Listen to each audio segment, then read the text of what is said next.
this is Chef John from Foodwishes.com with homemade creme fraiche. That's right, we're making our own cultured cream. When we did the butter making video, a lot of people chimed in with comments and emails saying, hey, you should try that with creme fraiche. It makes even a better butter.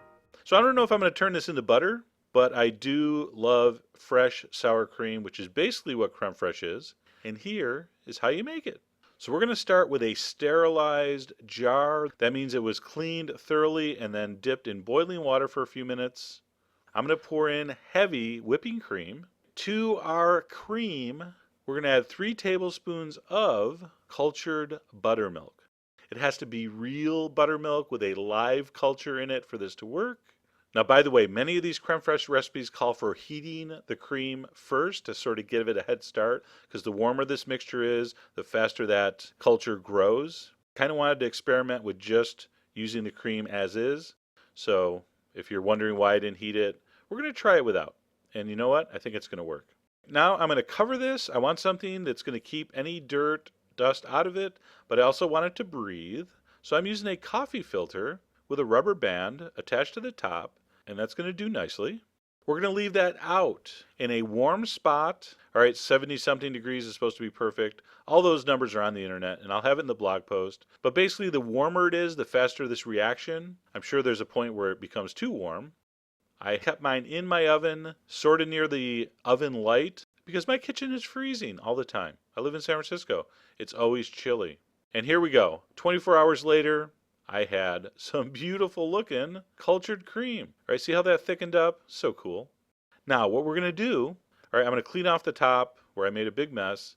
I'm going to put the lid on, and we're going to put that in the refrigerator for 24 hours. It's going to continue to thicken. It's going to get a little tangier.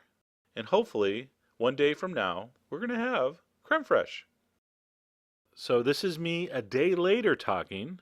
Do I sound older? I feel a little older, like a day.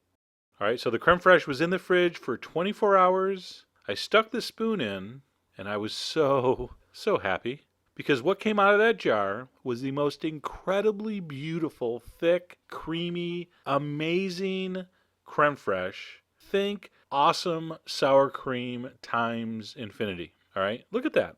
That is just such a beautiful thing.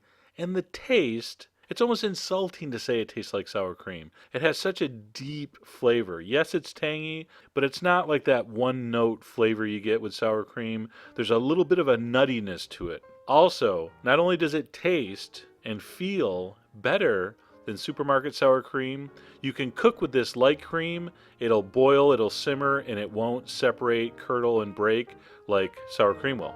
In fact, you're going to see this used in a beef stroganoff video. It's going to blow your mind. Anyway, I really hope you give this a try. This is one of those projects that should be on all foodie bucket lists. Because until I get a reliable source that says there's, creme fraiche in heaven, I don't want to take any chances. So go to the site. All the ingredients are there with specific amounts, as usual. And as always, enjoy